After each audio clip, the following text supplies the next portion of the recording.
Welcome to the Night Shift, your safe space for talking about UFOs, UAPs, NHI, disclosure, instantaneous quantum communication, faster than light travel, the Loch Ness Monster, Sasquatch, ESP, the ASPCA,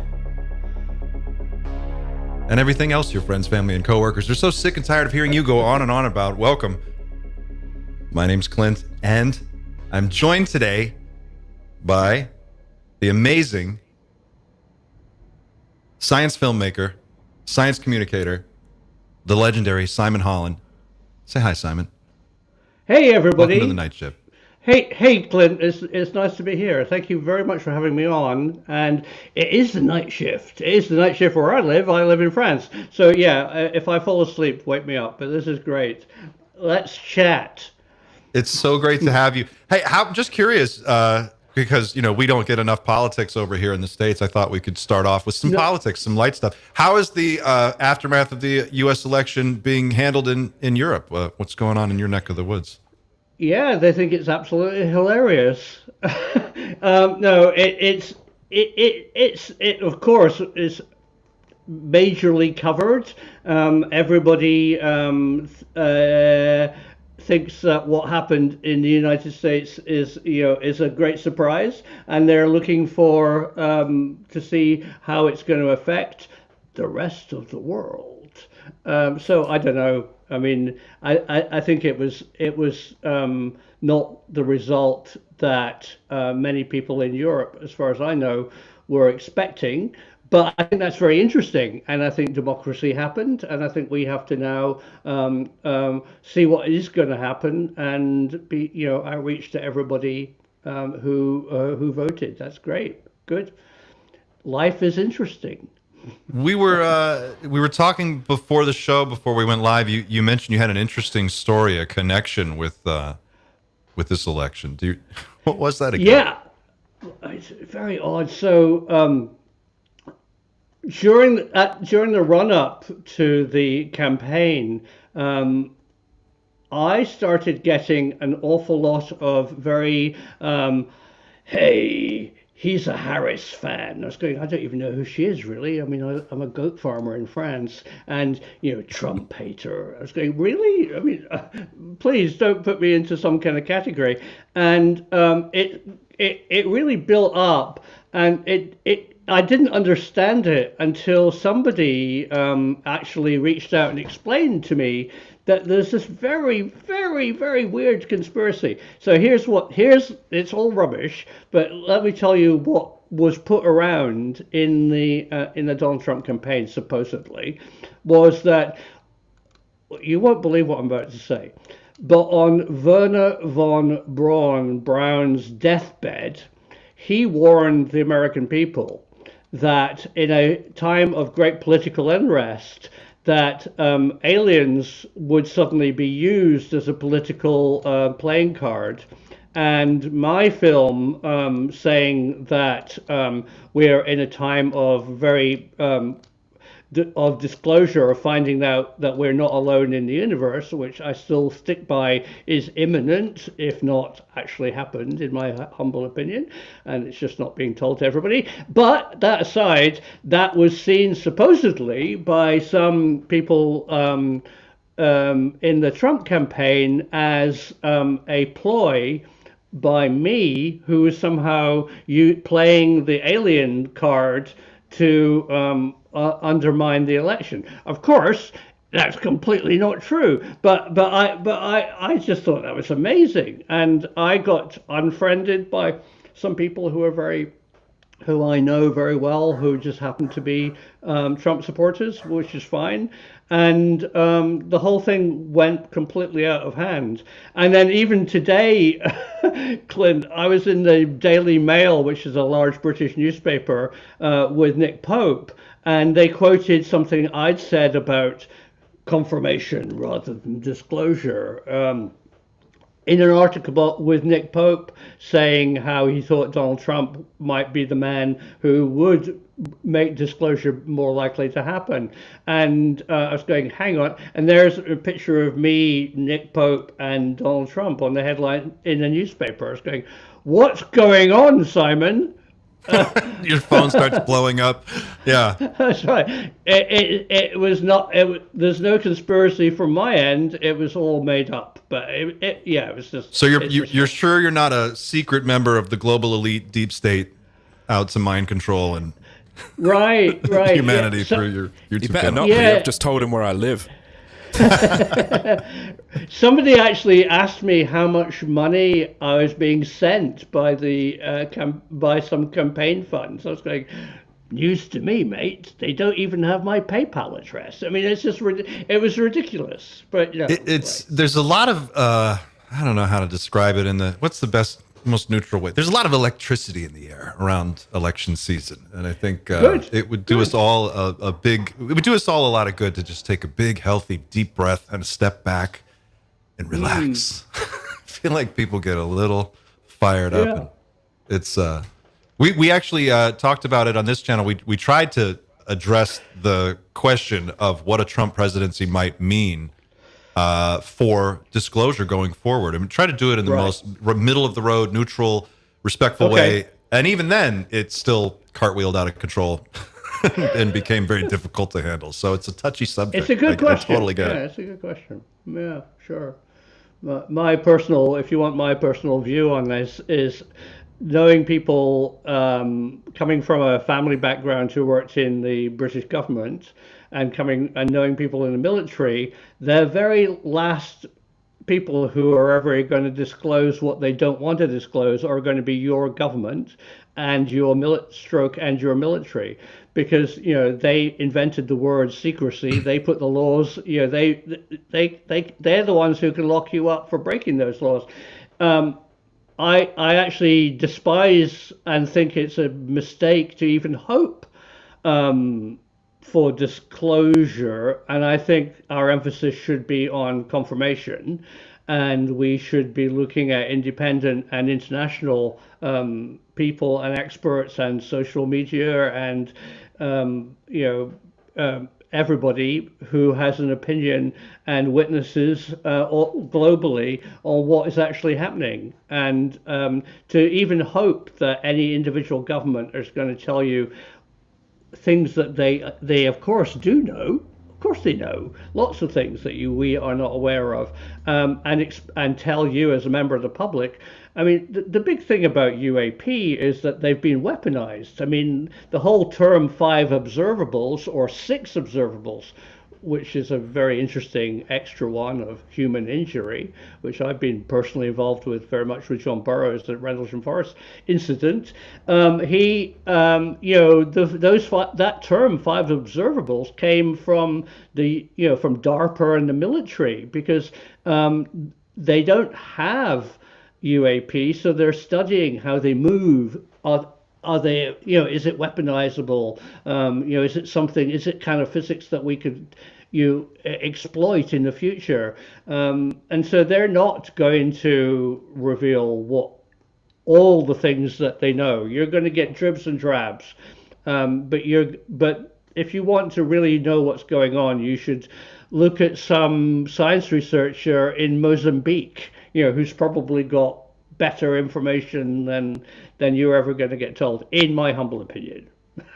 So you think independent academic confirmation by multiple different research groups at some point in the near future is an almost certain thing?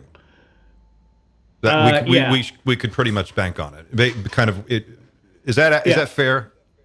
Totally. I think you've nailed it. I mean, absolutely. I think there's now a second issue. I think that, in my humble opinion, I think that we've already had enough evidence now in the late, in this part of the 20th century with new tools, and we should talk about new ways of looking for the fact that we're not alone in our galaxy or in the universe that we can observe. I think there's enough evidence right now from biosignatures and technical signatures to actually come out and say they're pretty well good evidence that there's other life of some sort. And remember when we talk about non-human intelligence, when I feed my goats in the morning, I go, they're bloody smart. They're non-human. I don't think everybody is technological out there. I think Mr. Blobby lives on a lot of planets. But I think we have found technological ET, and we've definitely, even more so, we've found. I mean, it was confirmed over 6 months ago by Cambridge University from James Webb Telescope spectrum analysis that there is an exoplanet with a sign of biological life, breathing and methane and carbon dioxide, which could probably, I mean, it's difficult, only be produced by a living organism. The Vatican know about it. The British government have had a big report about how this information will be released and what is possible to exploit. I mean, typical government response. I think actually to tell you something which is even more important is that, okay, sure, we need independent science observations, as you said, Clint, and globally. But I think there's another issue is that are they, when they find something which is kind of iffy, are they actually going to have the balls and brave enough to actually tell us? And I think that's not going to happen. I think the science community, and this is one of the things with this BLC1 signal that I didn't realize, and I got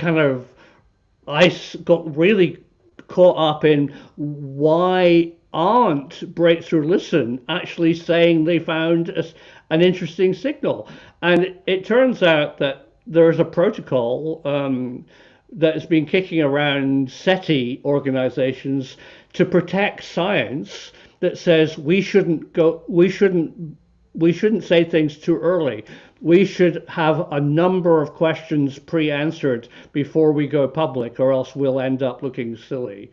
And in fact, scientists will be disregarded, because I got that with the BLC1 signal. As soon as I said it was an interesting signal, and it is an interesting, genuine signal, people immediately said, "What are they saying?" Well, I have no idea. Is the signal modulated? Well, all those are good questions, but science didn't have the answer. So you can see somebody like SETI who say, well, I think we've got biological evidence of a biological signature on an exoplanet. People want to know, what do they look like? Well, I mean, that's years away. So I have been told and kind of warned over my BLC1 story is that one of the reasons why it was very much put down by the establishment science community, the kind of Dr. Becky's of this world, was that SETI and science don't necessarily want to go to reveal things too early to protect the science community. So you've got this kind of what's going on? The government's not going to tell you, and independent science wants to protect their reputation. I don't care. I just want to tell you what I hear. But, it reminds me of, or it calls to mind the statement back in, I think it was 1989, the guys who announced that they had cracked cold fusion. You remember this? Big story. And it was like huge news, and then it turned out that they weren't exactly where they thought they were. No, it was probably a mistake. It was certainly a mistake to announce it that early, and they looked really stupid. And what they actually did is actually quite interesting. And I think time will actually tell that they were actually onto something. But at the time that they said we've cracked cold fusion, or the media reported, that they'd cracked it. I know they'd written a paper, which turned out not to be entirely true. But yeah, so definitely the science community are very aware of that. And there's a history of the science community saying things too early. I mean, the classic story, which has ended up probably killing millions of people, is the misinformation that aluminum saucepans is related to aging diseases.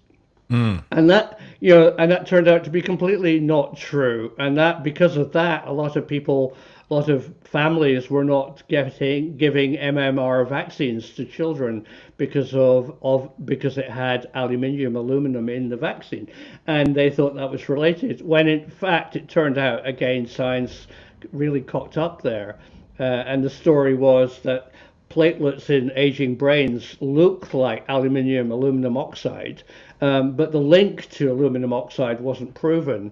And that got out in the media, and immediately it got linked to vaccines. And it's a terrible story. To what extent do you think, like, what is the threshold for establishment science to lock onto a new concept or a new idea and say, okay, we've advanced this thinking forward now, and this is where we are?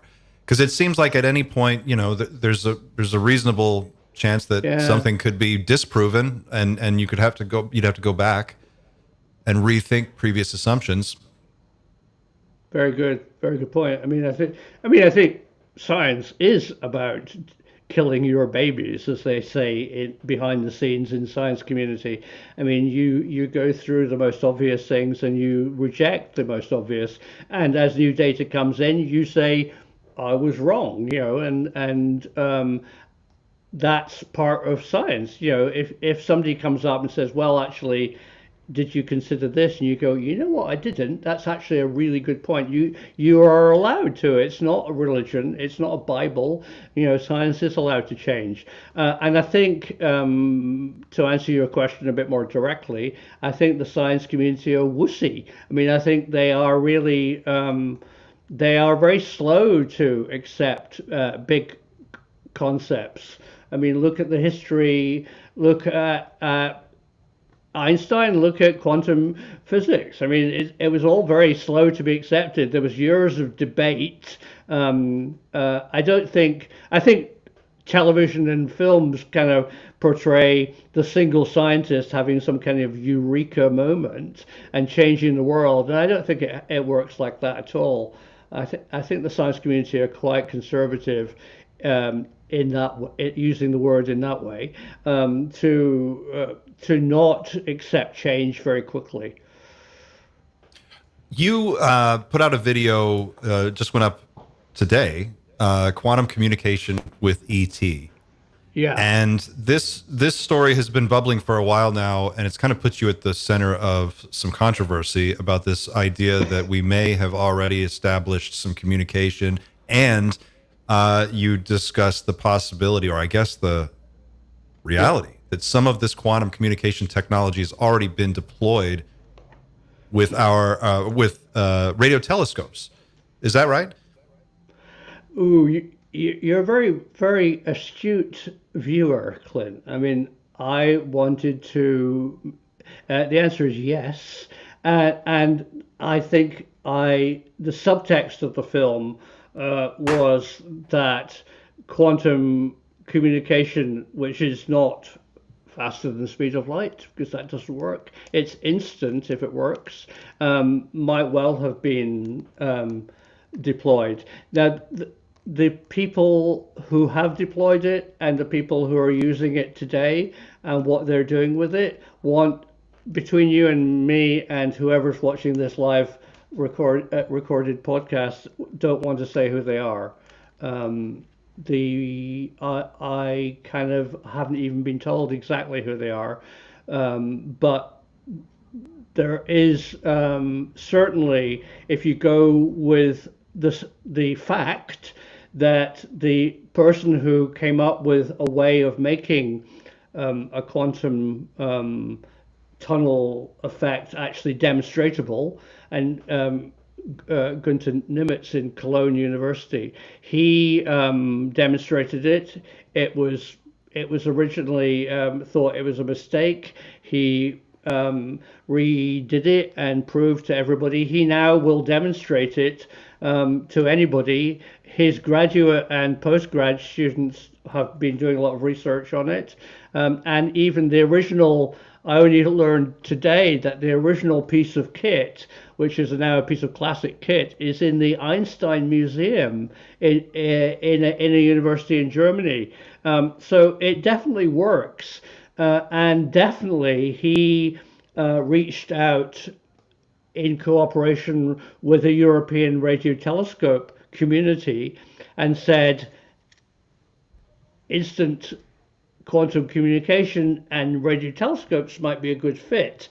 And that's not me making it up. I mean, there was hundreds of people at a conference where Gunther and other students and his students demonstrated the system, and they discussed how and which telescopes a prototype of his system. Just for people who haven't watched, please go and watch the film. It's very interesting. Even I say that. Sorry to interrupt, but we've linked to that video in the show notes or you can go to Simon's channel directly. But it's there. No. Even if I hadn't made it, if anybody had made it, it's an interesting subject. So yeah, check it out. The basic concept is that if and when we confirm a bio or a technological signature from our galaxy, apart from the very, very nearest, and even the nearest ones are a problem, the very nearest exoplanet is 4.2 light years. So saying hi takes 4.2 years to get there, and if they replied that day, it would take another 4.2, 8.4 years to hear the reply, "Bugger off, leave us alone," or whatever they want to say back to us. So that's not going to work, and a lot of the signatures that Breakthrough Listener are looking for and scanning for are hundreds of light years away, and there comes a point where it's almost pointless to find or detect a civilization of over, say, 1,000. I mean, that you're listening to a technological signature from their civilization 1,000 years ago. Mm-hmm. So to get round that, if we ever want to make contact, if there is a salient extraterrestrial who wants to speak to us, or wants to send us something, or we might want to send them something, and I'll talk about that because that's the clue. We need to get over a communication system that is faster than the speed of light. So radio waves for people travel at the speed of light. So 100 light years is 100 years each way. So the idea of this quantum tunneling, very brilliantly suggested by my contact, that I find footage of this Newton's cradle where you get a row of balls hanging on a string, and if you pull one of them up and it hits, the other one at the other end flies away, right? And we all seen that as an executive toy. Let me just make this really clear, and that device is not a quantum device. It is a visual analogy as a filmmaker to show how the quantum tunneling works. What Gunther Nimitz, the inventor of the quantum tunnel device, I mean the concept predates him, but his device clearly can demonstrate as signal comes into the tunnel, it exits the tunnel instantaneously. So it's like a Newton's ball, it hits and the other one flies out, right? And so, and the gap in between is irrelevant. It could be a meter or it could be a million light years. And that tunnel is working in the quantum world which we also live in, but we're in the far field world of multiple atoms, but inside us and the universe is made up of a soup of energy, which is all connected. That's probably in my best guess how it works. So and we've discussed this before, but I think just for the people at home who may not have seen that conversation, Sure, we're not talking about quantum entanglement, where like a quantum system where you have particles separated by distance, and you could somehow like flip one and communicate that. We're talking about, if I understood your video correctly, it's traditional like microwave signal transmission into some type of a quantum tunneling device. And then it emerges as a traditional standard EM signal outside on the opposite end of this quantum tunneling system. Is that an accurate understanding? Brilliant. Absolutely. I was on a podcast with Patrick Vetted, and Patrick came up with this great thing. He said, "You see this Sharpie?" I go, "Yeah, come on, Patrick, what's this?" And he goes, "So it means that when I press the one end of this rod, the other end moves? And it's connected by." I went, "Yeah, that's roughly the quantum entanglement of pairs is far more problematic and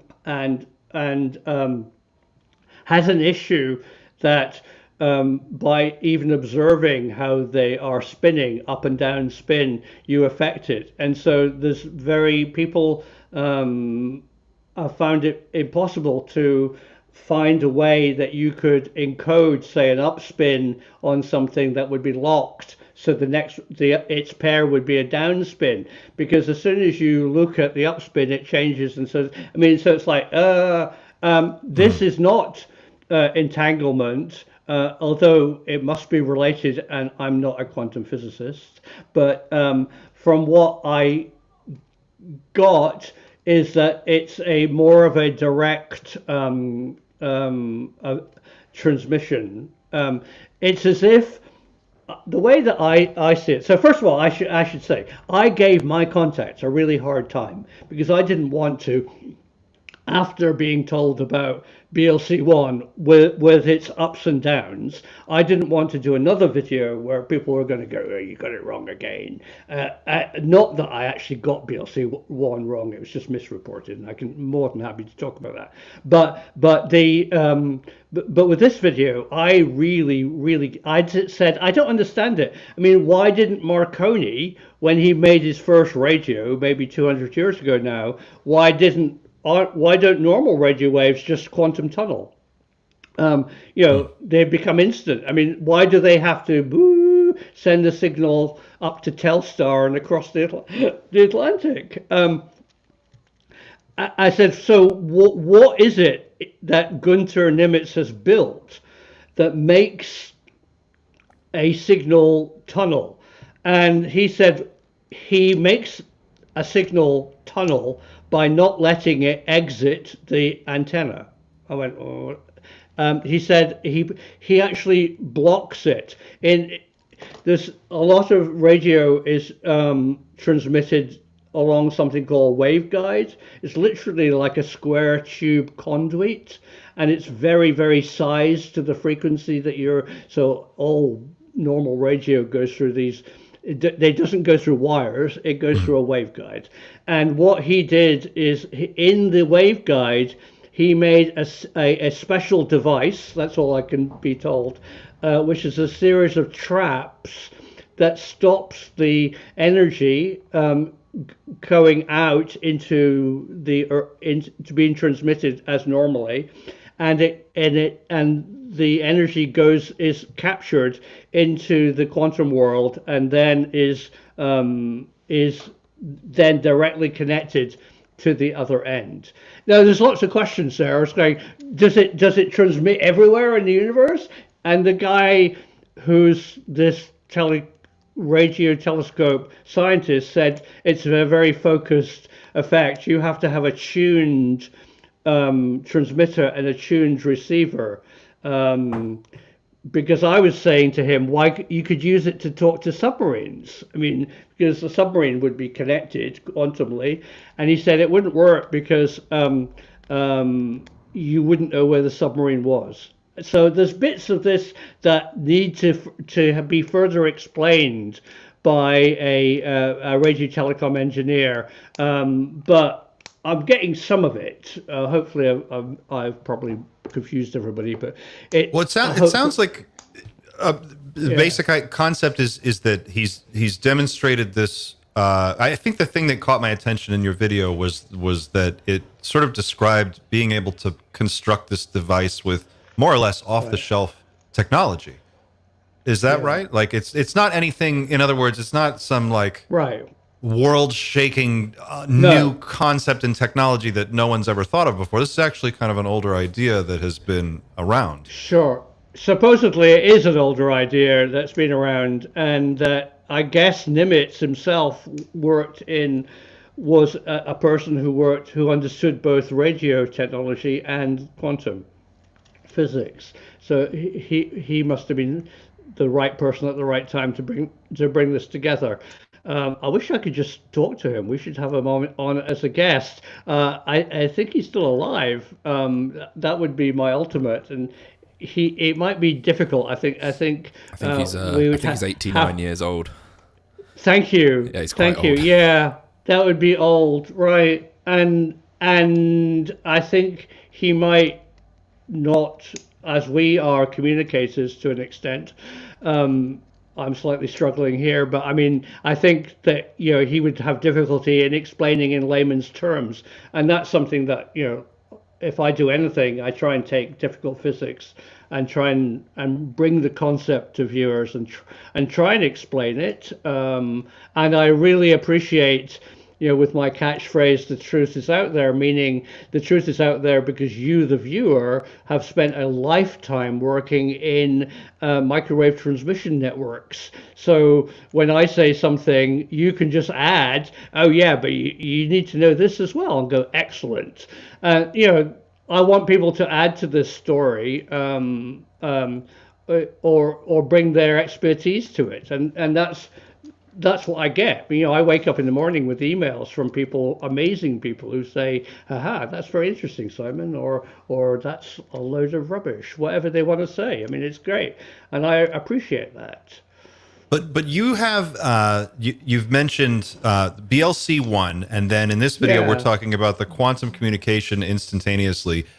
Just to be clear, these are separate conversations. Yes, these are not the same thing. We're talking about two different things here. No, I mean, the only thing that links them is the concept of searching for the fact that we're not alone in the universe, using every tool that we've got. And what the tool that I'm talking about specifically, because of the contact I have, who's a radio telescope scientist, he wants to talk. He initially wanted to talk about technological signatures, and so it was him who told me about Breakthrough Listen, and he told me very much the prehistory, which has been ignored, and what's happened since then in the European funding to keep listening to BLC and other Cs. That's something that I'd quite like to go into tonight, if you don't mind. To clear up a bit about why BLC1 is actually a great candidate, but why it's actually one of many. Can I quickly do that? Of course. Okay, so the bit that people tend to ignore is that the clue is in the name. It's BLC1, so that stands for Breakthrough Listen. This was a name given by Breakthrough Listen. Candidate, and this is the keyword one. Now, these candidates predated Breakthrough Listen, as far as I'm told, that they were found by historical data from SETI, and there's a number of them, a whole bunch of them, in fact. And the very closest one, if you do them in distance from Earth, is candidate one. along came Yuri Milner, and Breakthrough Listen was formed as an organization who had a lot of money to buy radio telescope time. And they initially looked at these candidates that were confirmed signals or potential confirmed signals of interest that SETI had found predating it. The way that they found it is by looking at old data in interesting ways, by reanalyzing it, by a brilliant statistician and mathematician at a large university in Italy. And so, say there's 5 candidates.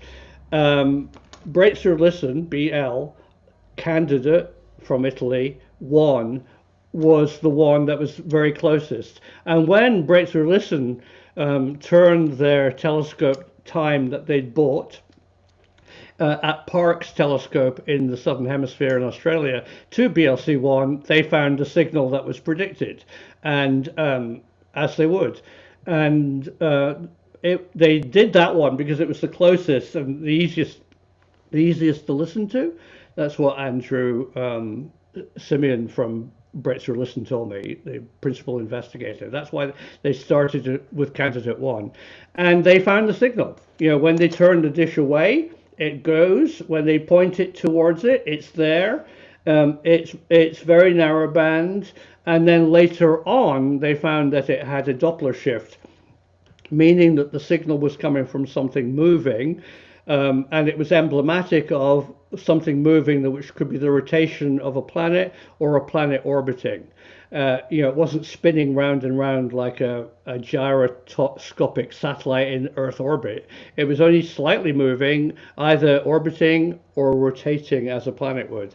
But they decided to write a paper where they don't dismiss that it's a real signal. They just say that the level of the signal is not strong enough to confirm that it's a technological signature.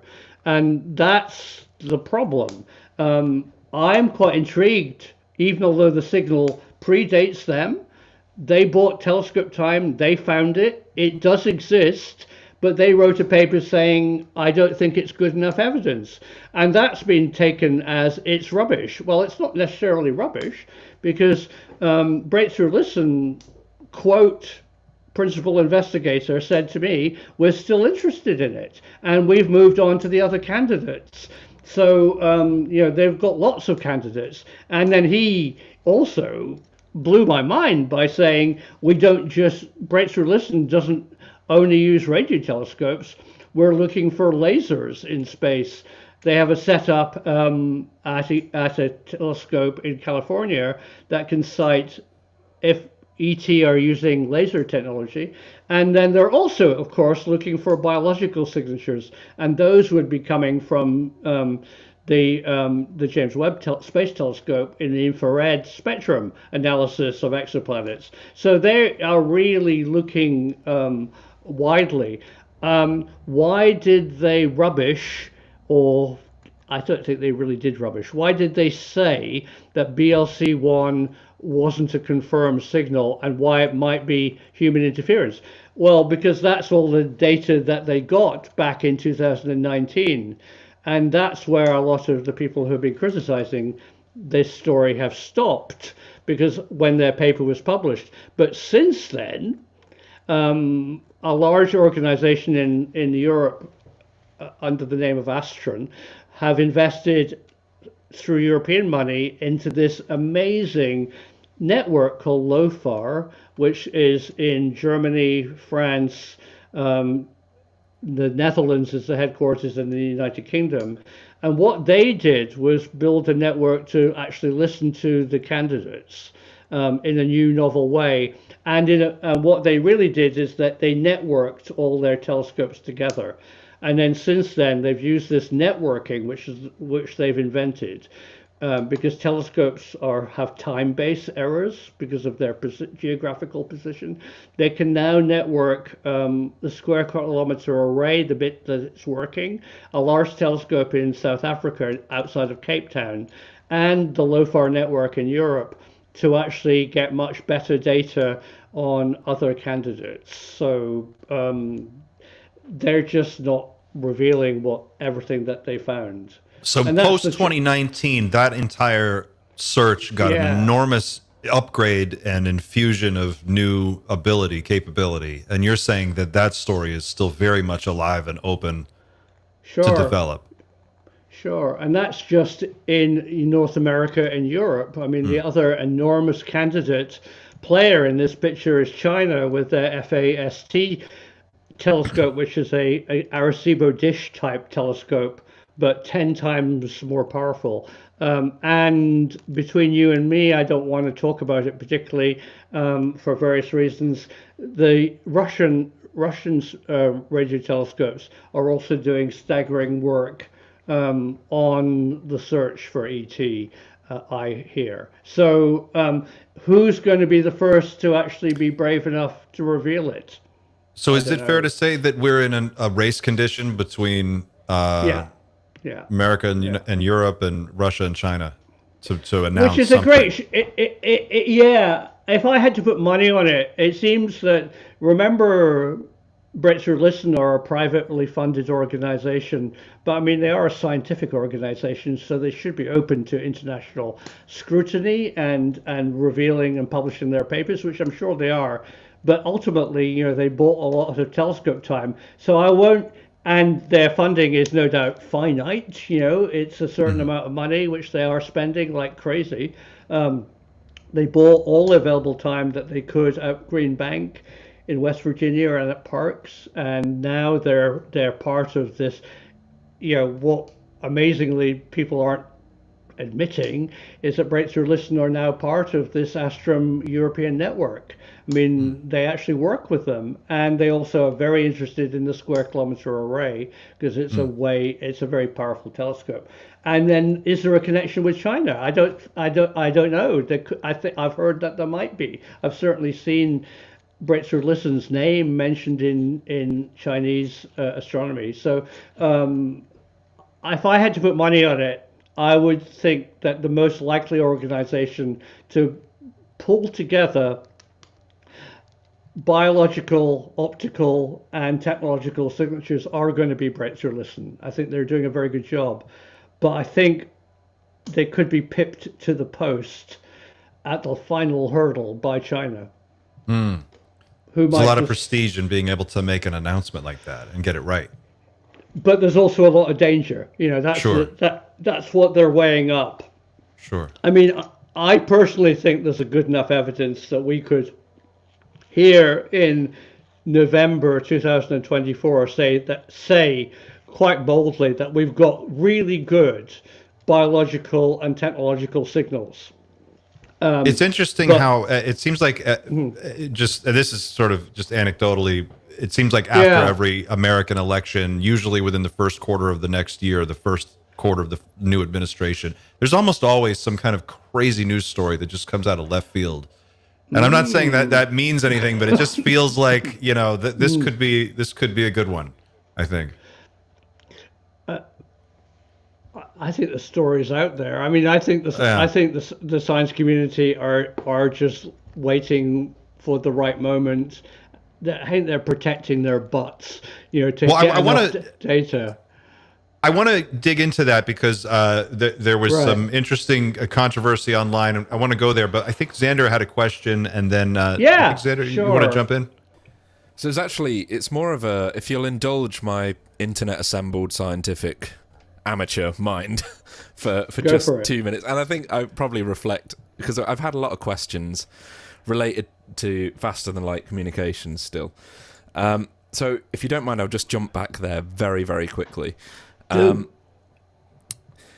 Is it right to assume that perhaps our terminology and the way we talk, that language is built around time, and when we start talking about FTL communication, really the word instant means instant. There is no time involved, and therefore is our language really inadequate to describe what's going on? I've heard you talk about the Newton's cradle and the fact that the energy, in principle, obviously not in the Newton's cradle case, travels instantaneously to the other side. The Newton's cradle obviously is not obviously, I had to Google this earlier, but it travels, the actual kinetic energy travels at the speed of sound. But are we saying really that that's an analogy, but we know that energy travels through different mediums at different speeds? And are we sort of saying there is a form of the quantum realm that is connected instantaneously with every other part of the quantum realm? So the question is, if I can get there, from Jesse Nez on our Discord, how can you explain to a layman how the quantum realm is really connected? Right. I think the first thing that we need to, you're a very good question, Jess, and well brought up, Xander. I think the first thing that we have to totally knock on the head is that it's not faster than the speed of light. In fact, the science community, when Gunther Nimitz first announced this tunneling effect, he actually used FTL, faster than light speed, to describe it, when in fact it's not, because it's really pretty much a big red flag to anybody in physics when you say, my car goes faster than the speed. Just F off. It doesn't. It can't. Physics doesn't work like that.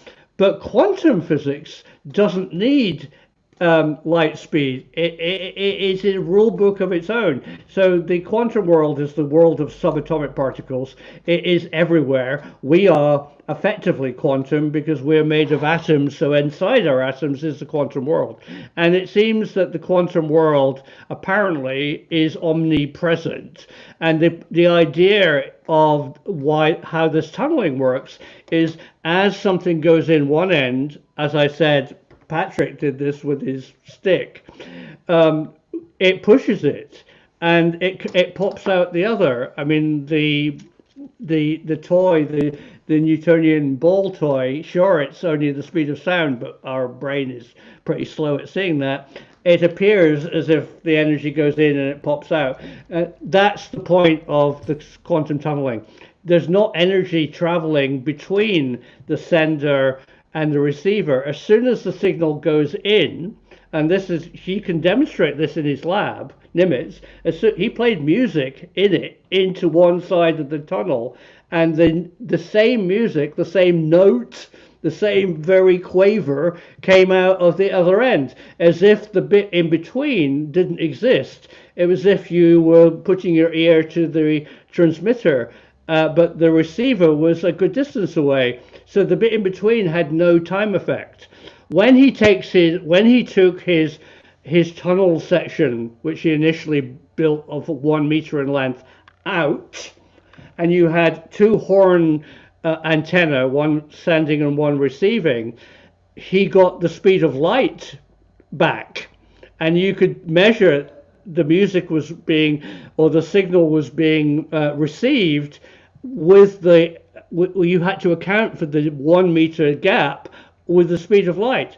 Put the quantum tunnel back in between it, the signal can't transmit. It goes into the tunnel and comes out the other end of the tunnel instantaneously. And then what he exasperated, whatever the word is, what he made bigger from that is that it doesn't have to be just a meter. It doesn't have to be a solid thing that he did in his lab. You could use that concept of tunneling anywhere as long as you are in the quantum environment. I want to see it working. I mean, I want one. I wonder, do you need to have do you need to build a transmitter and a receiver? I know we're not talking about actually transmitting and receiving in the traditional sense, but do you need a device at each end? And would you need to physically transport, like almost like if you were talking on two telephones, but they were quantum phones? You'd still have to have a handset on Mars. Sure. Walkie-talkie. Yeah, you'd have to get it there first, and then you could have instant communication between the 2 points. But it's not a given that if you were to just turn this on, someone on the other side of the galaxy would be broadcasting on it, and you'd be picking that up. Right. Brilliant. It was absolutely, it wouldn't work. It'd be like transmitting on one walkie-talkie to you, and you didn't have one. You wouldn't ever hear me. So no, what I'm hearing is that, first of all, there's a good chance that an advanced non-human intelligence would know that that quantum communication exists, and so the radio telescope community are initially, or have initially, and this is going back to 2007, fitted listening devices to see if not only are we hearing normal electromagnetic frequencies like Breakthrough Listener are listening to, although I think Breakthrough Listener are probably involved in this, but it's not EM frequencies. They're wondering if they put one of Nimitz's quantum receivers on a dish and listen to different parts of the sky, is it possible that us here on Earth, could detect that aliens are using quantum communication? And that's the first step. Then, if they are, we need to get them a message to say, we hear you, and we're on the same frequency, and now we can talk. But I'm not sure if that's happened yet. But certainly, a number of telescopes I've heard have been retrofitted with Gunter's kit. I mean, that's what he announced at this big meeting with the European Radio Astronomy associations of many telescopes, and he said you should be putting one of these devices on your dishes. And So we would, in other words, at point A, like if Earth is point A, and we want to receive a quantum communication from another distant civilization, we still have to point our device at them. Yes, is it a line of sight thing? That seems. It seems a bit that seems good question. There are questions which I will take back to the person who is telling me about this, and in the same way as I gave him a hard time about why doesn't it just work all the time, with normal radio, and he explained that the signal has to enter the tunnel. I think how narrow the signal is, and your point about where would you point? Is it coming from one direction? Is it? I don't know. I mean, we need them to tell us. I think at present all that we can know is that the device exists. It's based on historical evidence that quantum tunneling works. He has built one. He's not a maverick scientist, he's a major scientist. It's been demonstrated, and he offered the technique to multiple radio telescopes. What we haven't heard is what have they heard, and what we haven't heard is how exactly where it is, if they have heard anything, how narrow, all the details we haven't heard. We need. Is that because? Sorry to cut you off, but have we not heard that because it's being a closely guarded secret by the academic community who's using this, or is there? Yeah, are they not sure if it works yet, or? Well, I don't think. I think they would have unscrewed it from the top of the telescope if it didn't work. I think that they are being secretive, maybe, and I think it's yet another tool, which maybe they have hardly heard anything. Maybe that's not a good method of maybe aliens, non-human intelligence aren't using it, but they're not being the telescopes are not being, and the science community are not being open. All I know is it's a tool that exists, and it has been retrofitted to a various number of telescopes in different parts of the world. What I haven't heard officially is what have they actually heard.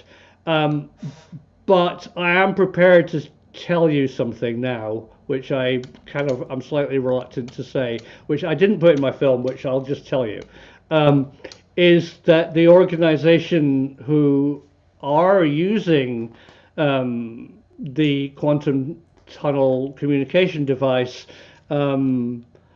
aren't just listening. They are associated with an organization with a very similar name to SETI, and they're called METI, and their message to extraterrestrials, because it was too tempting, no doubt, and that's their policy as well. So they are actively also using the quantum tunneling to send out various messages out to our galaxy, in the no doubt hope that somebody will reply.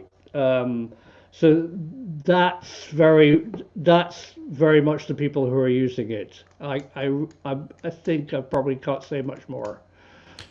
And is this information, like you mentioned that this was going back to 2007? Is that right? 17 years ago, 18 years ago? Yeah. I was quite surprised how old it was. If you look at Nimitz's paper, I think his paper revealing how the device worked was 2007. I published it as a link in my video in the description. You can read his paper. It's not something I made up. It's from a peer-reviewed science paper. And then the date of the actual meeting with the astrophysics community, I'm assuming was 2009, something like that. So it wasn't yesterday. This has been going on, and I think a dual operation of listening and maybe sending out transmitting in the blind messages on the hope that somebody might reply. It's a kind of an interesting quandary, right? Like if you, what if you what is it? They call it the dark forest. If you start to announce where you are in your position, what if they're not friendly and they, yeah. I personally don't support that at all. I remember when Arecibo sent METI a message saying, "Hi, we're here." I was going, "Shut up," I'm not that keen on the concept of METI. That's why I really liked the concept that we have of eavesdropping, not even from an extraterrestrial. SETI always wanted to have extraterrestrials saying, "Hello, we're extraterrestrials," and beaming that to Earth.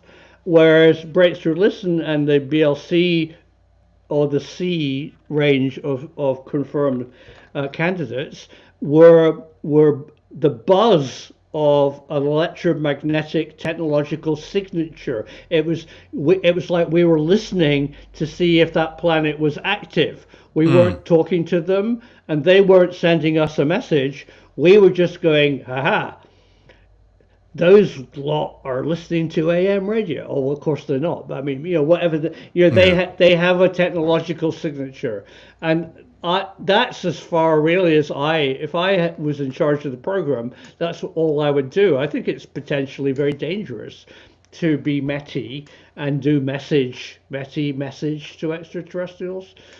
Yeah, that brings up some interesting questions I want to come back to in a little bit, but I want to get people ready to do some calls because we're taking live calls from the audience, and we had a couple viewer questions in the chat. Do you mind if I throw them your way? Love it. All right. So Prickly G wants to know, can you ask Simon how his source or sources feel about him sharing this information? Are they encouraging him to do so? Or feel he is telling tales out of class? Are they still speaking? LOL. Oh, no. They're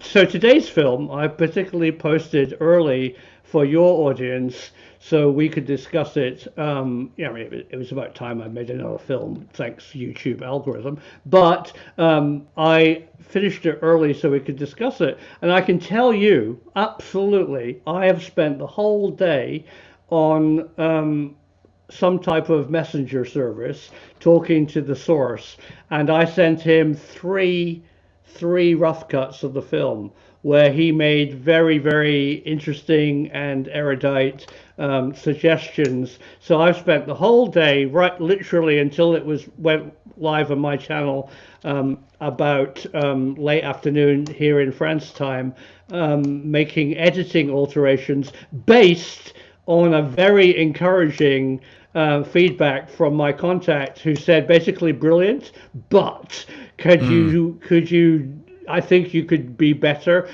He actually wanted, in some ways, I know this person very well. We talk on the phone all the time.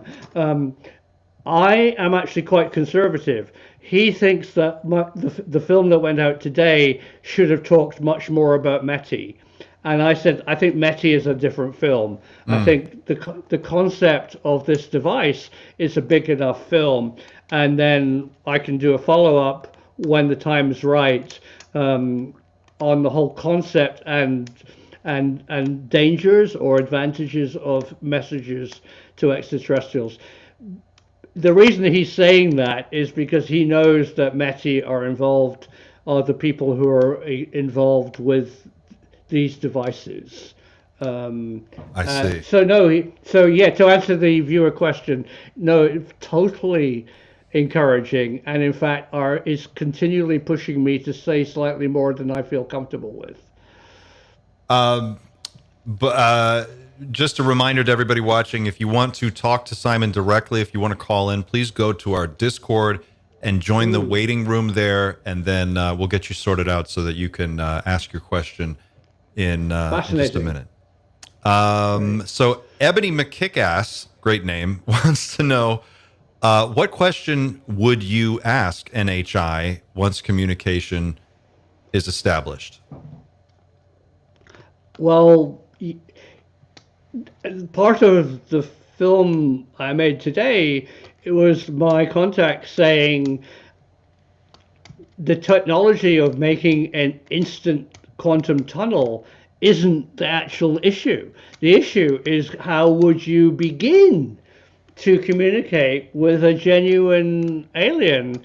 They might not talk, they might not have eyes, they might not have pictures, they might not think like us. I mean, we can't bring our humanness to an alien civilization. I think it raises an enormous issue, and he thinks that the best two ways of communicating, initially, before you even think of a question, would be to send them pictures to see if they can see them, because pictures are very, very descriptive. I mean, if you don't have language and you show a child with a different language somewhere else in the world a ball, they can immediately know it's round. It might be something they could play with, and maybe the color, even if they don't have a different word for it. And then the other form of communication that people have talked about is mathematics. If there's anything that we could send them a simple or a complicated sum, arithmetic, and see if they could answer it, and then that could unlock a form of communication. Personally, as a filmmaker, I would like to send them pictures and see what pictures they sent back. Long before we get into talking, I think talking is going to be way down the line. It's interesting because it makes me think of how this has been handled in Hollywood over the years, and I think back to Star Trek, The Voyage Home, with the humpback whales, and the probe shows up from the distant part of space, and it's looking for whales, and no one can understand what it's looking for, but it's trying to find humpback whales, and they're extinct in that time. And then in 2016, we had Arrival, where the whole first act of this movie is about trying to figure out how do you actually talk to them. Right. And it's such an interesting problem. And I wonder, like, what is but we don't have to get into this now, but like, how, as humanity, as a single species on this planet, how should we start thinking about communicating with another civilization? Should every country be able to just do their own thing, and China's sending off their messages, and the United States and Russia's doing their thing? I know. Or do you need some kind of like world global body that can agree on all this? I think so. I mean, I definitely, I think it, first of all, knowing that we're not alone in the universe would be mind-bogglingly important for humans. I think then it could well be a unification method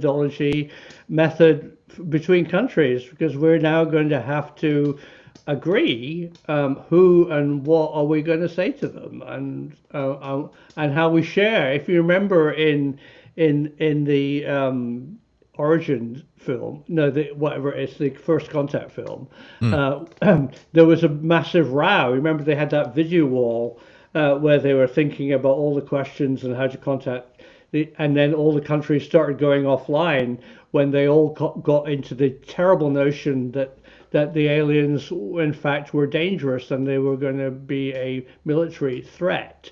And there was a plot then to kill them all. I mean, and so it could easily get really out of hand, with different cultural biases, and people also very strong countries wanting to take control. Control the flow of information from a more advanced civilization that would be worth more than anything. Sure. And just anything you could learn, if you could learn any technology, any edge you could get. Sure. And then so you've got, so from the vantage, this is interesting because at the vantage point of the non-human intelligence, what they would hear is a bunch of people shouting at them in different human languages just to try and get some attention, and it would probably be a complete mess. Tell us how the flying saucer works. Come on, we want to know. It's just ridiculous. Yeah, no, it would be a complete shit show. I mean, it would be a right mess. But maybe that's something that we need to. That maybe will be good for. I bet it won't be, but it might be. It might be good for governments and science to actually get it together. The one thing that I've worked in many fields of science, bioscience, chemistry, but the one science that is particularly, I should say I've worked with these scientists, is a filmmaker. The one people who are particularly global are the astrophysics community, because they need to be. If you see something going off over there, you need a country over there to go and look at it. So they tend to be very open. I am becoming, as I've learned and suffered the fallout of the BLC-1 saga, I'm actually slightly concerned now looking back at what Breakthrough Listen actually said in their report, because if you read it properly, it actually says it is a signal, but we can't confirm that it's extraterrestrial, and it could be interference. Why are they being so kind of wussy about it? Did they shy away? And why have they gone kind of really quiet since 2019? And with incredibly good new tools that they have, we're hearing very little from the people. I mean, what's the funding that's gone on in Europe to make this network work? I thought that was really interesting. The investment is tremendous. Oh, tremendous. I mean, the funding for the square kilometer array isn't coming from Australia only. It's a global fund, and the big telescope that almost nobody talks about in South Africa outside of Cape Town. And then this LOFAR network, again, it's just in a field somewhere. Well, it's massive. I mean, the European Union collects money from different countries, and they have this fund called the Horizon Fund, which it's funding things like the Large Hadron Collider. It's funding things like the new fusion machine that's being built in France. I mean, you're talking billions and billions. This is a massive fund, and I'm hearing that the money. Well, you can look it up. They publish the accounts. The money that they've been sending to this organization in Holland because of their networking for looking for ET is massive. Why would they be doing it? It feels definitely like we're on the cusp of something, and it just feels like it's in the air. And that's what's so frustrating is you can't get your hands around any of it. No. And I understand this is at the core of the drama online right now with some of the recent claims that you've made and the statements that you've come out with. Sure. Can you take a second and talk a little bit about, because we called it a shots fired moment with Dr. Becky recently, and you responded in your most recent video. Can you explain a little bit about what's going on in this drama? Yeah, so I was very disappointed by Dr. Becky's film, she really didn't have to be as rude as she was. First of all, she could have actually reached out to me and emailed me and asked me. John Michael Goodyear and Sabina Horsfelder, she also did critical films. Sabine reached out afterwards and said, what's actually going on here? All she had read was the newspaper. And the same with John Michael Goodyear. I mean, he hadn't really, as far as I know, he didn't respond to the 4 or 5 films that I made. But the Dr. Becky film was just hysterical. I mean, take out the trash. I'm laughing at his face. And, you know, she was very disrespectful to me as a person. And I'm incredibly friendly, open, honest. I'm not at all sensationalist. The whole story was based on fact, and she totally ignored what I've shared with your viewers tonight, Clint, is the prehistory of finding these candidates. She didn't mention that, and she certainly just closed the book, her book, at the end of 2019-20 with the fact that Breakthrough Listen said that they couldn't confirm it to be a signal. She actually did very good little graphic of the Doppler shift. I really liked that. But rather than saying this is interesting, and that's what Breakthrough Listen said, she had to go into this tirade of making me appear like some kind of effing idiot. And then just personally, her channel didn't moderate the viewers' comments. And as I explained earlier, at the time leading up to this election in the United States, there was a lot of kind of hate mail against me, misguided thinking that I was somehow a political influence on this election that's just finished, which I wasn't. But so she allowed in her comments all the kind of personal, rude, and hate messages from viewers, which if she'd been a guest, I would never have allowed. I would have moderated in my on my channel. So she didn't do her homework. She stopped her film abruptly and didn't really assess properly that Breakthrough Listen had found an interesting signal, which they're still interested in, and then ignored everything that's happened since, and then was just rude. So I wonder what you think about. I'm just curious about your feelings on. You're a filmmaker. You're a communicator. You're a science educator. You do a tremendous. It takes a tremendous amount of hard work and time to do what you're doing. And as creators ourselves on this channel, and we're kind of in the same world, there's a pressure definitely to meet the algorithm and continue putting out content. But I find that there seems to be just a lot of negativity. There's just a lot of the psychological stress on a creator is already pretty high, and it's enough to deal with without other people being, demeaning or rude. And I just wonder, as a creator, stepping aside from all of the other like quantum communications conversations, how do you handle that? How do you navigate that space as you try to bring the information to people and do it in an entertaining way? I think we're all very good. Thank you. It's a very good subject. I mean, I think we're all humans. I think we react to, we tend to react and feel personally hurt by the one critical comment rather than the hundreds of people who went, good film. So we go on and we tend to read the silly old man looks like Adam Savage's dad, or what other kind of stupid troll comments that people write. And most of the time it's just hilarious. And my wife and I live here, and I should actually publish it, but I don't.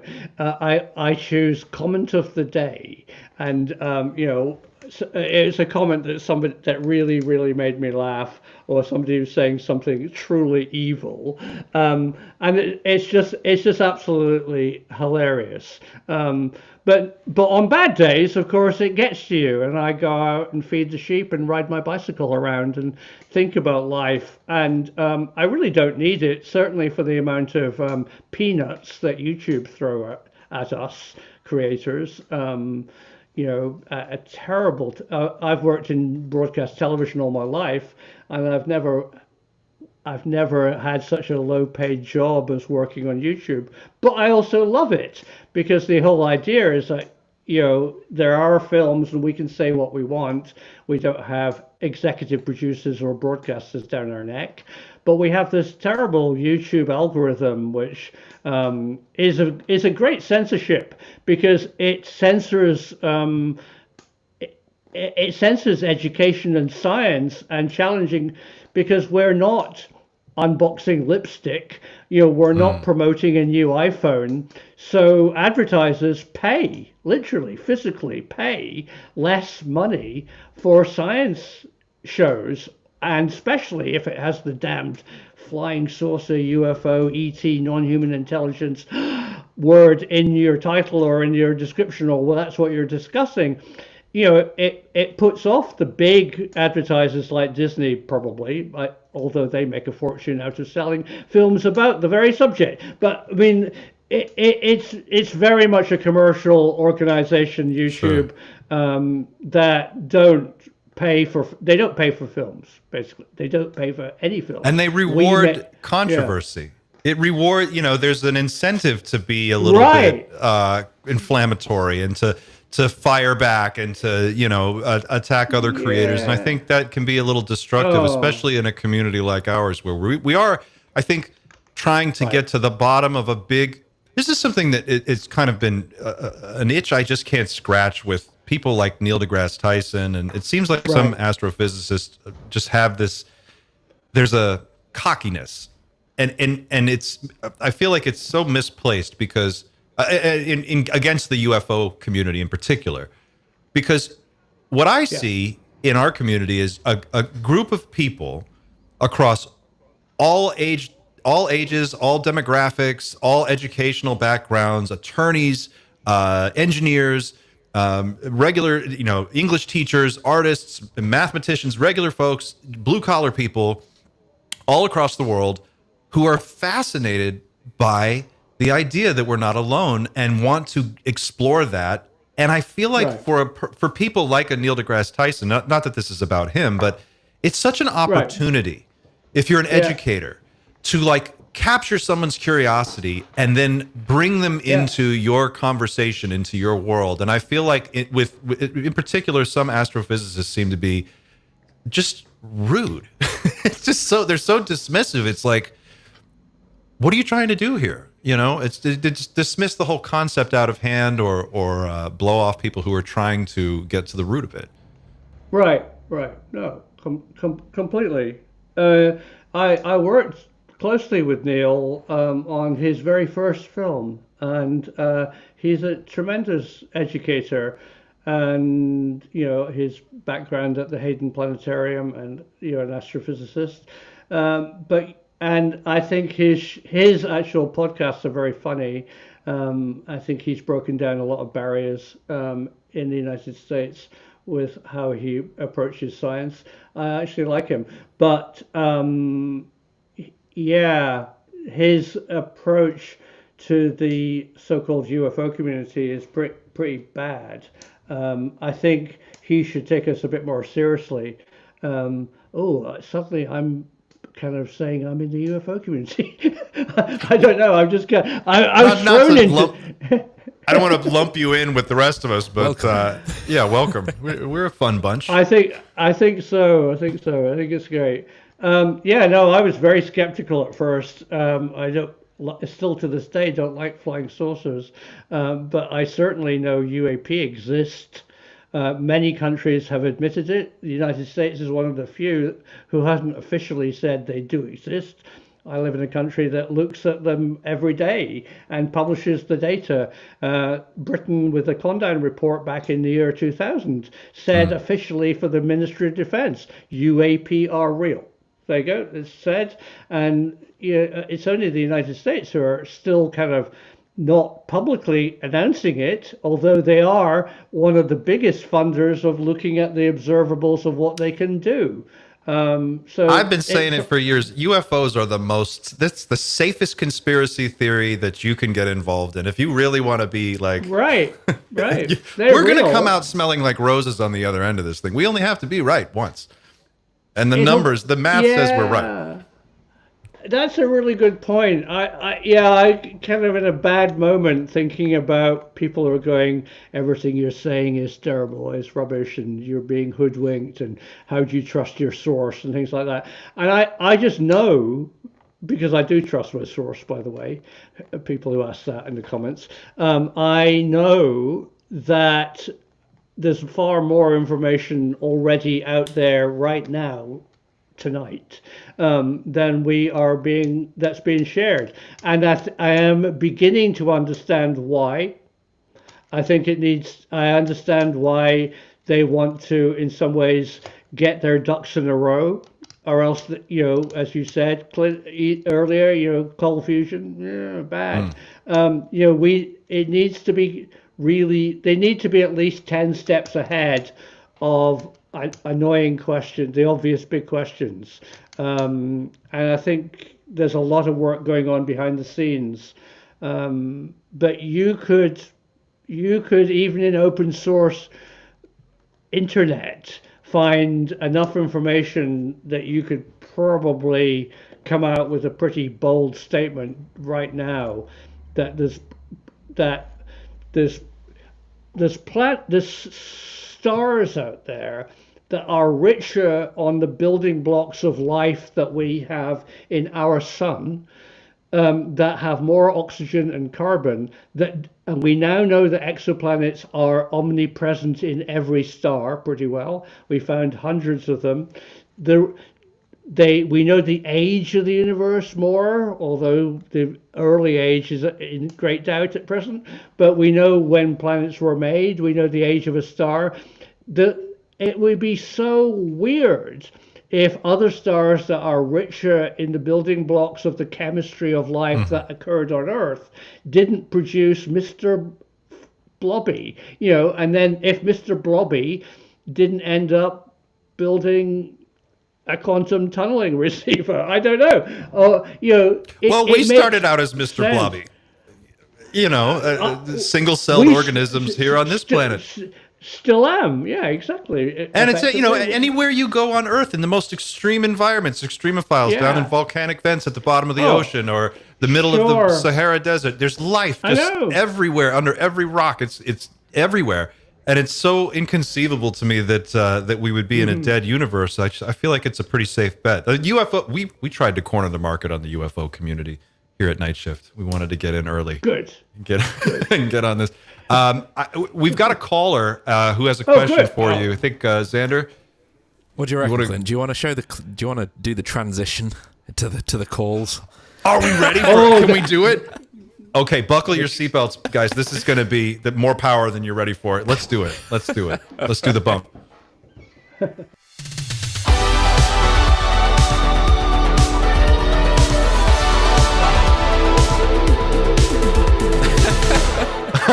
All right. Let's go to the phones. I figured if anybody wants to call in, join the Discord, enter the waiting room. Please read the read this first section, if you don't mind, please.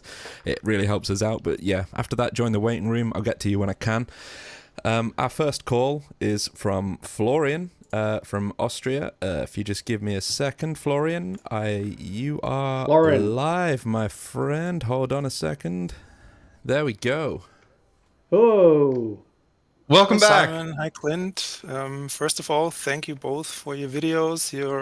They're always very incredible, insightful, and I really appreciate the work you both put into them. Not just because you talked about how they're received sometimes, but I really wanted to say that.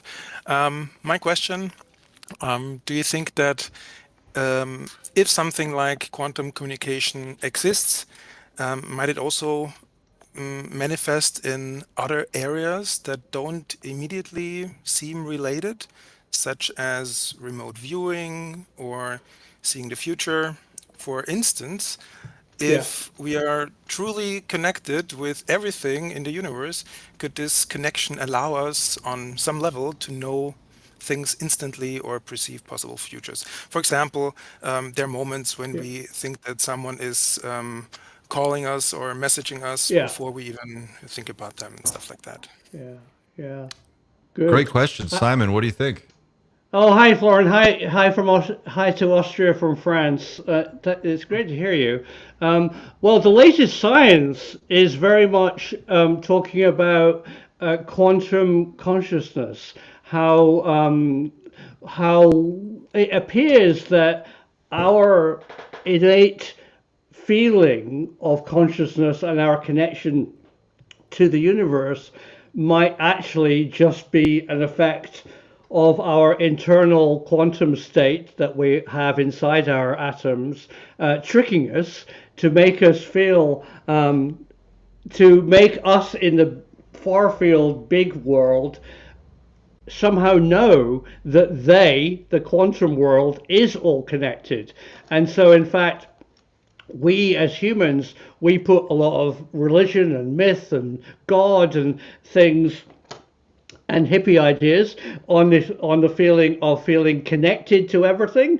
But in fact, we might all be connected to everything, and there's no reason to think that anything in the far field world, such as a plasma, which is part of the research into UAP, might also have some aspects of consciousness. There's certain UAPs have been seen to take action against being attacked. You know, they move away, and that defense mechanism is maybe part of consciousness. And so, is a plasma conscious? And then if a plasma is conscious, maybe it explains our consciousness. And you know, Florian, your connection with remote viewing is very interesting. I think remote viewing does work. I think the other big thing about remote viewing that a lot of people don't always talk about is that it's not only remote, it's also remote in time. Certainly, Stanford's research, people not only could see distant places, they could see back and forward in time, they claim. So, yeah, I think we are in a very early understanding of physics. And I think when we understand how connected the universe really is, and how we are quite actually a weird thing in the universe, that we will realize how the universe works. So yeah, I think quantum tunneling, distant viewing, remote viewing, and feeling connected to a spiritual consciousness is all part of the same thing, in my humble opinion. It's such an interesting point, and I often wonder how often, Yeah. and this is going to Yeah. sound a little weird, but how often inside your own head are you Yeah. with something that you think is just a thought in your own mind might actually be some quantum information that you're picking up from this field Sure. that just pops in there. Yeah, I think everyone's experienced those moments of like sort of the clarity or a sudden insight that just comes out of nowhere. And maybe that's like a quantum ping that we pick up on somehow. But there's no way to know, really. So we'll have to wonder. We do have. No, I think we all feel very, connected to things. I think we have uncanny connections. I think people who are very tuned into that, and that's what remote viewing and Stanford research, SRI, chose people very carefully who were good at that. I think there is an ability there, and just maybe, as you've said, it's part of a bigger unseen universe that we are all connected. And it would certainly explain instantaneous quantum tunneling in the same way that a signal or a message could be instantaneously connected to everywhere, to a receiver somewhere else distant in the universe. Why can't we be connected to everything as well? I think we're not always aware of it, but maybe our subatomic structure might be more aware of it. That's an interesting point too, because if it is at bottom one massive quantum system, we're in it. Yeah. We've been in it. We evolved in it. It's not like we've ever been separate from it. So it would stand to reason that we would have some ability to at least interact with that, even if we don't see it at the macro level. It may be happening. Yeah, exactly. I mean, think of the millions and billions of atoms, and then inside those billions of atoms that make us right here, right now, is a subatomic world, which is connected to all other subatomic worlds. So we are a kind of a walking, breathing collection of quantumness. And I think we are only vaguely aware of it. I think that vague awareness occasionally is more, is talked about by religion and is seen by people who can channel those abilities. But yeah, no, I think the more if you look at Roger Penrose's work on microtubules, and I mean that seems to be work that is pointing towards consciousness and even just brain function, and things like anesthesiology is fascinating. How we lose consciousness seems to maybe the most logical explanation of all of those is that they all work on a quantum level. I love it. And it overlaps a lot with near-death experiences. People who have had out-of-body near-death experiences, and they float outside of their surgical suite where their body is dead, and they go outside and they see something on the wall. They come back in, they wake up, they can talk about. It's really fascinating stuff. How deeply, that all makes sense suddenly. That we are, there's another big theory which people are talking about is that. So the big thing that you need to understand, and I got this very much from Jack Serfati, the physicist. I mean, he's a difficult man, but he did tell me this, is that the quantum world he calls the near field, and we're in the far field world. We're in the made up of big stuff. But the near field world has to make an atom which is stable. So when you pick up a lump of metal, it doesn't churn into jelly. It stays as a pretty stable thing in our universe. And the reason that it does that is because it has the subatomic world. The quantum decays into a solid form, and that quantum decay, when it gives up its quantumness, when it gives up its global connection and turns into a solid piece of, this is stainless steel, and it stays as stainless steel as far as we are concerned, unless you're Uri Geller, is because the quantum world collapses, and that quantum collapse is an energy transition, and that energy transition might be what we are feeling inside us.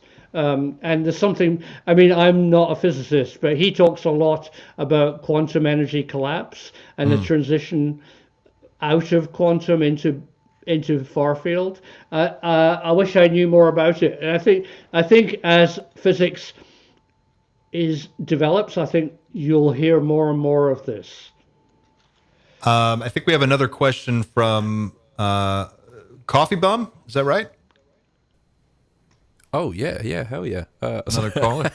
All right, yeah, I wasn't expecting it to be that quick. All right, excellent. All right, thank you, Florian, very much for Thank you, Florian. Yeah. Thank you. Bye-bye. So, yeah, bye. I'll bring in Coffee Bum, who's from Georgia. So, Coffee Bum, you are live now. Hey, Coffee Bum. Are you there? Hi. I am. Hey, Clint. Welcome. Hi. You're live. Hey, Mr. Holland, how are you doing? I'm glad you stayed up so late to be with us. I know, it's past my bedtime. I might need to go and get a coffee. Look, I'm going to be 60 this month, so I go to bed super early. Get up Me- super early too. But anyway, I really appreciate your time, and I really appreciate you guys doing this and allowing us to call in with our questions. I'm going to bring it back to something more nuts and bolts, which Good. for people who know me, I live in the metaphysical, so this is going to shock them. Anyway, question: how would you explain the tunneling effect? This may be a question for your friend. Explain the Yeah. tunneling effect in the places of temporal mass or time difference. With the apparent signal in the devices we were speaking of earlier, um, be experientially the same in both places. In layman's terms, would we be able to communicate or speak clearly without time distortion between places where time flows differently? Oh yeah. Very good question. Well, yeah. First of all, very smart question. Thank you. I mean, Okay, the okay. I'm whole sorry. I'm sorry. Let me follow up with assuming the devices were yeah, in both places, and yeah. No, I assuming get the your question. accurate. Yeah. Yeah. The thank you, sir.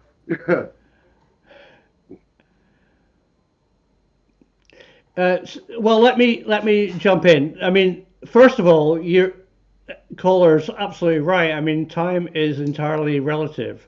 I mean, yeah. We can't assume that that the time on a distant exoplanet is in any way measurable to ours because time is totally distorted by mass and gravity. Gravity um, is part of that triangle of mass, time, and gravity. So you're right. So I hadn't thought about that. It's a good point. I mean, I think that certainly there'll be a temporal disconnect completely. I mean, it will be helped, of course, by if this quantum devices work as said, that there is no time delay, that the signal will come out instantly as we send it.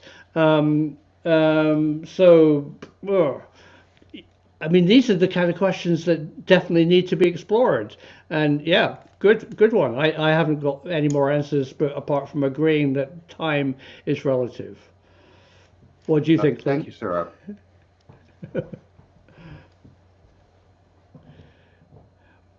Yeah. Clint, you're muted. Oh, Sorry, I was muted. My dog was barking. dog. Yeah, I know.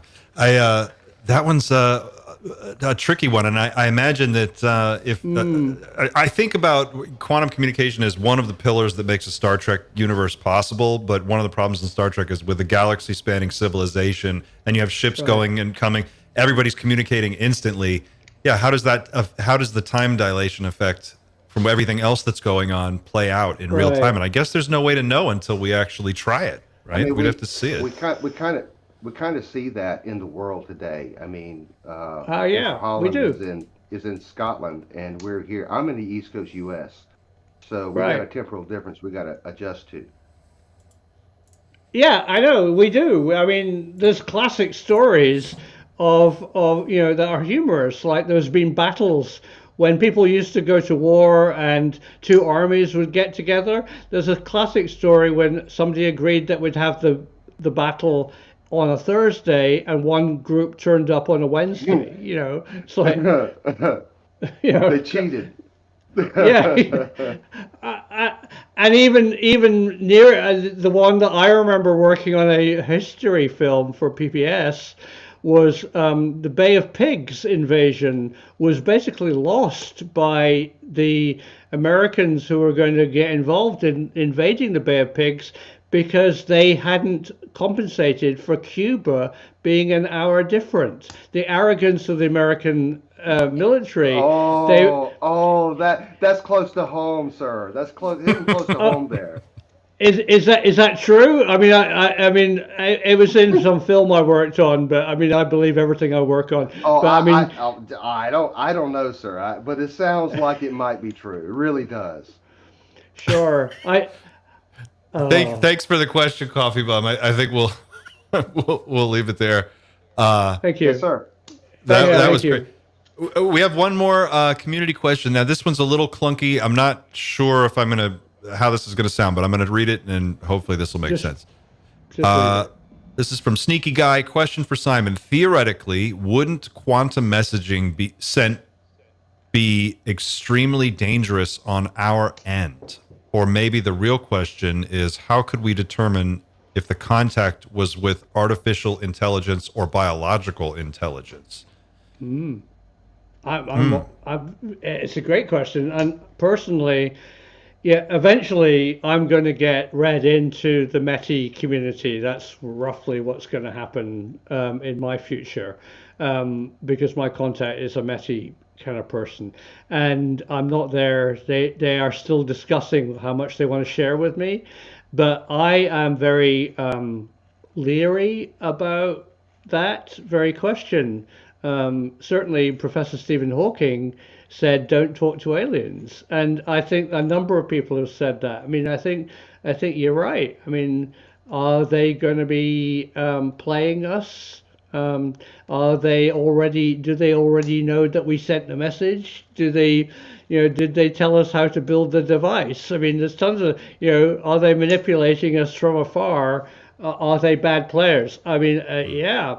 That's why earlier I said I really like listening for and searching for the microbe on Mars, or listening for a buzz of a planet, without giving our game away. As soon as we send messages, I think having the device listening on these radio telescopes to see if ET are using quantum tunneling as their communication, they wouldn't necessarily know that we were listening. I don't know, maybe they would, but I assume not. But as soon as we use it in a METI way of message to extraterrestrials, I think it's a whole new can of worms. It's a good question. I think it was Ray Kurzweil has said on numerous occasions that most intelligence at some point or another is going to become mechanical, and biological intelligence almost is just a passing phase that intelligence goes through, and I think that that might have something to do with what's going on out in the cosmos. So certainly, it seems like we're on that path.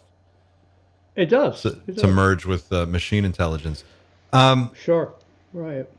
Simon, what do you think about the just to change gears here for a second? The hearings are coming up in the United States next week on Wednesday, I believe it is. There's going to be a hearing in Congress about UAPs and whistleblowers.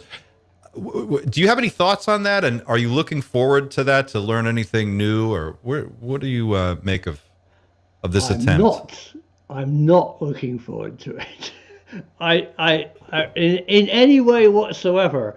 I think it's a complete sham. I mean, I think that the concept of disclosure is bollocks. I think that we've already had disclosure in many countries of the world. I think America should actually put their effing big boy pants on and admit that UAP are real. UAP are seen all over the world. They are in the United States are already studying them, and the whole thing is a complete sham. I'm not at all interested. As somebody who's European, I'm just seeing this as like, what are they doing? Why are they still discussing this? And why are they also tricking members of the public with these rubbish so-called Nimitz type released videos, which are not highly strange. I mean, there are many very easy explanations, and as soon as Mick West or other people say it was actually a duck, or something like that, or whatever, I mean, really, I mean, I tend to go along with a lot of. I want the highly strange. I'm in the Jacques Vallée camp. I want my UFOs. I want my aliens to be the most weird shit anybody's ever seen. Not like anything. Not like a neffy. Not like a duck. And I think that. or you want interdimensional beings to come out of a portal. I want a portal opening in a dark sky that looks like nothing like you've ever seen before. I mean, I did a film just last week in the YouTube algorithm race to the grave, and that was that has anybody ever asked that the Tic Tac, although our other Tic Tac shapes have been seen around the world, and let's not confuse other sightings, specifically Fravers and Dietrich's sighting of the Tic Tac was in something called a military operational area. An MOA, as a private pilot, is a place where multiple agencies can test advanced propulsion devices as long as you are all communicating. I have flown in my Cessna with drones alongside me, with F-16s, with Chris Leto practicing flameouts over in an MOA. And that was fine, as long as we all avoided each other and talked to each other and we were under positive radar control. Why? So it seems quite logical to me that an advanced defense company would test something like a Tic Tac, if it is human, only off the coast of San Diego, because you're allowed to. You don't get in the way of a 737 flying out to Hawaii. I mean, that I just think that's the big picture. I don't know what it was they saw. They definitely saw something, but I think it's very suspicious that it was. So that's I think the whole Congress thing is you're not being told any of the truth. They don't want to tell you the truth. Nothing's going to come out of it unless some amazing whistleblower wants to bust every secret in the world, and then I think they would probably be shut up. This discussion is going nowhere. So you think this is just some complicated theatrics that's just really meant to go nowhere? Yeah, they're never going to tell you the truth. I mean, DARPA, lots of agencies, defense agencies, defense contractors are being funded right now to build stuff using advanced physics. And those advanced physics, a lot of them have been observed from real, because they're real UAPs. People all over the world have seen UAPs and observe how they, they do things which is unusual, unlike other flying craft. And those are being, and they don't want to tell you about that. They want the weaponization of UAP to be the next Manhattan Project. Of course they do. So are they going to tell Congress? Are they going to tell, Joe Rogan? No, they're not. They're going to keep it quiet, in my humble opinion. I think that's funny, because sometimes I wonder, if you step back far enough away from all of the stuff that's going on in the UAP, UFO community, and you look at it from a different perspective, the big message that they keep putting out is like, they're not ours. There's no way they're ours. They can't possibly be ours. And I was thinking, like, well, if they were lying to us, they're probably ours. That would be the best way to handle it. Just come out and say, no, there's no possible way, but really it's our own stuff. I think Stephen Greer has said that a number of times. For the man from Arrow, Fitzpatrick, is that his name? He said, I don't actually like his report, because he also kind of slightly denied that anything was a UAP. And we know UAPs exist. They're real. But he said something very interesting. He said that when he was hired for the job, he said to the powers on the Hill, as he described it, he said, I'd like to come back at the end of a year and say they're not ours. Because if I come back in a year and say they're not alien, that means they're somebody else's, because they're not ours. And that's I thought he was actually being quite open about that. And I think the conclusion that Arrow badly drew, ignoring real UAP and covering everything up, was that there's bad players. I think some of the things that they have been seen are craft from foreign nations, and he doesn't want to talk about it that much. That's frightening. The implications of that are pretty astonishing. And it's We've had balloons. I mean, the balloon thing was much more of a story than people realized. That the point of the balloons, China was so smart with the balloons because NORAD set up with Strategic Air Command and the Jew Line and nuclear destruction were looking for intercontinental ballistic missiles. They weren't looking for balloons, so they filtered out me and my Cessna and a flock of birds. So anything that was under, like, 500 knots was obviously just domestic rubbish, in a threat scenario. So what a smart thing to do is to float over a bloody balloon over Nebraska. I mean, spying on the internet. I mean, it was genius, but fiendish. And we saw that recently with the drone incursions over a Yeah. number of American military bases. And it's funny because they say, Totally. well, we didn't feel like it was a threat, so we didn't shoot it down. And it's like, well, yeah, but you've got a sign on the front of the base that says if you set foot past this point, you're going to shoot anybody who comes onto the base. Why wouldn't you shoot the drones down? It seems really strange that there's no answer for this, like how they got in, why they were able to loiter over the base for so long, Totally. why the response was so wishy-washy. Wishy-washy. Yeah, just very interesting.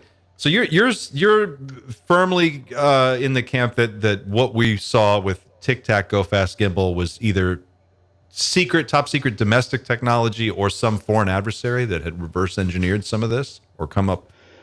The gimbal and the go fast I really don't like. I think there's pretty good explanations for them. I think the Tic Tac is much more interesting. I think it displayed characteristics that were highly strange, and I think it's also very, very interesting that Commander Fravor, who's not only a Navy flyer, he's the chief Navy flyer, was the man who actually got his eyeballs on an object. Again, ask some big questions here. Why was he chosen to see it? Why was he made operational to go and check it out rather than some oik? Why was it in a military operational area? And were there more than one? Suddenly, when you ask, are there more than one? That whole thing of it appearing, going up, and then reappearing at the CAP point, the cap point, suddenly is explainable if there's two of them. I think there's big questions. It certainly moved in a way that is highly strange. It's not manned. There's no occupants in it. It's obviously a non-manned craft. It had no visible means of propulsion. So what exactly it was and whose it was I'd really like to know.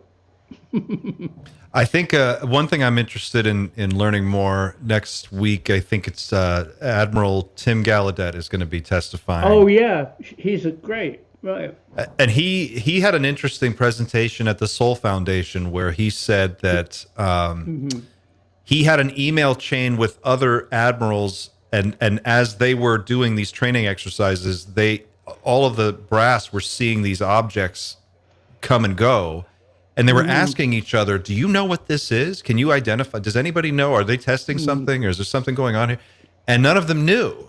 And then he says he went into work one day and he sits down at his desk and he opens up his computer and he turns it on, and the entire email chain had been pulled off the servers, and nobody knew by who. Right.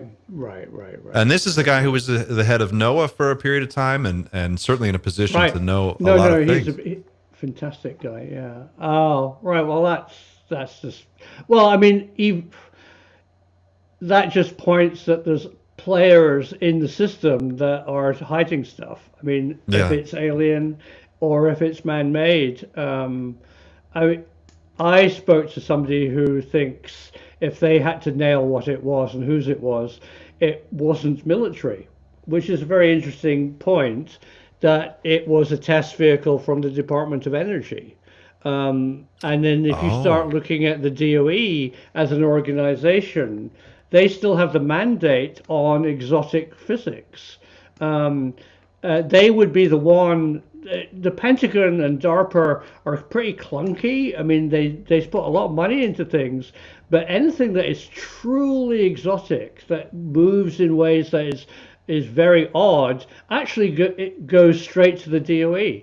And I don't know the real setup of DOE, but they certainly do all the advanced physics in the United States, and they do have a aerospace division. I don't know. That's interesting. Yeah. I did not know that. They have a whole Sure. aerospace division within the Department of Energy. Sure. They're specifically looking at exotic propulsion. It's a privately funded laboratory working out of Las Alamos, supposedly, and that's as far as I can say. We're running out of time really quick, but I just wanted to Okay. throw one more question at you. Did you ever look into the Salvatore Pais patents on the UFO patents? Sure. I think they're great. I mean, I think first of all, let's talk about patents. I mean, it's very much it doesn't mean it's real. It's somebody who's put forward a concept that he or whoever's funding him, the Navy probably, want to put that out to kind of ring fence patent pending. What he's discussed, I don't think they've ever been built. I think what he's talking about makes some sense. Yeah, no, I don't think he's a faker. I think he's a real person. Yeah, it's an interesting story to follow. It is. I want to thank you, Simon, for taking the time to sit down with us tonight and to answer a few questions from the audience. This was so much fun. Very exciting stuff. It was good. We covered a few things. Hopefully, please go and check out, not mine, but any information you can find out about quantum tunneling. I'd really like, as I say, the truth is out there because you work in that field. So what do you actually know about it? Get in touch here on Night Shift or send me a message on my YouTube channel and watch the film if you want to. And because this seems to be what we are trying to do here on social media is break down barriers. I mean, we're brave buddies. We're willing to talk about stuff that your government and your military and established scientists who aren't brave just want to close the doors on old reports. And we're pushing back. We can actually discuss things, and we will make mistakes, and we'll go down wrong blind alleys. But in the end, you're going to actually hear it here. Thank you so much for saying that, Simon. That's so important to remind people. It's a difficult thing to try and go on YouTube in front of millions of people and try to explain things that are difficult to explain, and to do it with some regularity and a sense of curiosity. And so I think it's important work. Someone's got to ask these questions, and you do fantastic work on your channel. I've been a fan for a long time, and it's amazing. And we've linked to your original video, the one that we referred to in this live stream. It's called Quantum Communication with ET. That just went up a few hours ago. I encourage everyone, please go watch that full video in its entirety. And before we wrap up, Xander, is there anything you wanted to add? Nothing from me. No. Next week's going to be it's going to be a busy week, and I hope it lives up to what I want it to live up to. Oh, we're on the hype train. Yeah. We're on the hype train for the UAP hearings for the 10th year in a row. Maybe Simon, if you're interested, you can join us for a live stream on our watch party. We'll send you an invite. You can drop in and see what you think. All right. Thank you, Simon. We're going to wrap it there. Thank you to everyone who joined us this afternoon or this evening, depending on where you are. It was so great to have all of you. Thanks for participating in the chat, for all of your great questions. It's always fun to hear from you, and it's just a lot of fun to do this. Just quickly, we do have Simon back. I know we lost him for a minute there, but he is back if you want to thank him again. Yeah. That was so strange. Literally, somebody switched off my computer. The deep Was it state. Obviously. It's just amazing. It's never happened before. Anyway, thank you very much. It was great to be on the show. Great questions, and keep it real. Thanks, Simon. All right, gang, we'll see you on the next one, and we'll be back next anytime. week on Monday, and Wednesday we're going to do a watch party for the UAP hearings, so stay tuned for that, and check back with us. Until then, keep looking up. Bye.